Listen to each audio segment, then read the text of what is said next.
First and foremost, I simply have to thank Richard and Andrew Ireland, and of course the Swans, for their unbelievable support and generosity over the past few months, and for holding the launch here today, right at the heart of my passion. Thank you very much from the bottom of my heart. I would certainly not be here, but for you too. Thank you. I'd also like to thank all of you who've come today, and especially my family who've come from Melbourne just for the day. I really appreciate your support.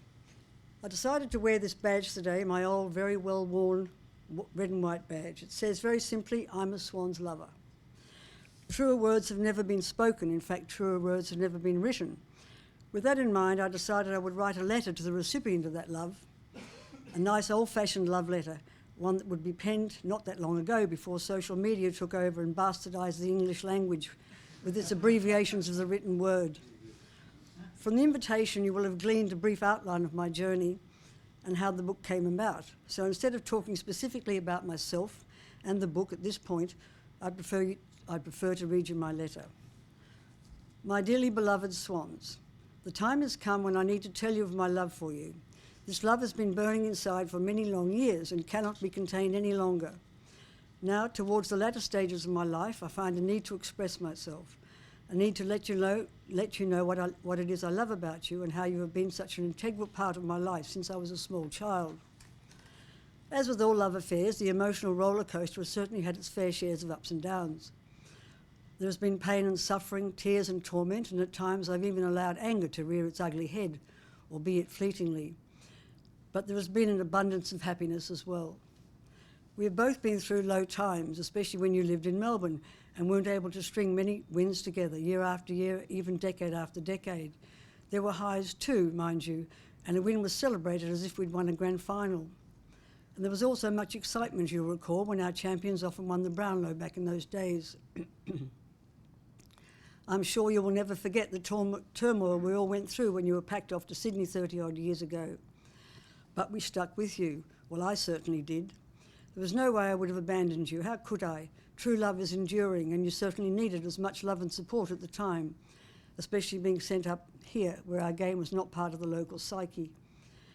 The emotions have certainly flowed since those times, with the highs far outweighing the lows. These past years, since 1996 really, you have given me and countless thousands of others much joy and happiness in all you have done in achieving your dreams. You, the players and the club, have been absolutely wonderful and have certainly given that thunder a damn good shake. Sure, there have been many tears too, floods of them at times, and not just about the game itself. I've never been so... makes me cry even now. I've never been so saddened and disillusioned as I was last year when our much-loved champion Adam Goodes was subjected to the most vitriolic and abhorrent treatment I've ever witnessed on a footy field. It was a blight on our game, no, on our country. But as blood brothers, you made sure he was wrapped in the love and admiration that he so rightly deserves. Sorry, I just get really emotional about Adam. What I really love about you, my red and white heroes, is your resilience, your determination, your work ethic, your magnificent skills, and your hardness, discipline, and relentlessness. In other words, all of the attributes in the Bloods culture you live by. What I also love about you is knowing that I am embraced as part of your family, the Swans family, and that I'm able to return that embrace, as we do in a loving family. In fact, I love you so much that I've even written a book about you. Well, not about you as such, but with you as its central character. What a journey that's been. And I've even admitted to some terrible things that I've done in proving my undying love, like driving down from Brisbane in the late 70s to go to my sister's wedding in Melbourne, one of those, but instead taking a secretly planned detour off the Hume to the MCG to watch us play Richmond. Thank God we won. We did arrive in time for the reception, though. I still haven't really forgiven myself for that one, even though my sister says she has. And earlier in 1970, when I was living in London and we'd made the finals for the first time since 1945, my first Swans final, I left my poor mother in London after driving back from a holiday in Germany so I could jump on a plane to Melbourne to make sure I was at the game to be close to you and to cheer you on.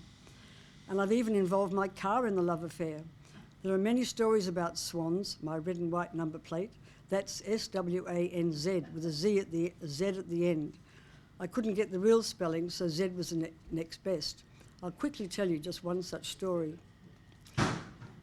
Marshall, my husband, and I had moved to Sydney by now and were working and living in Paddington at the time. Our car was parked outside our art gallery and we'd gone for a coffee before we opened for the day.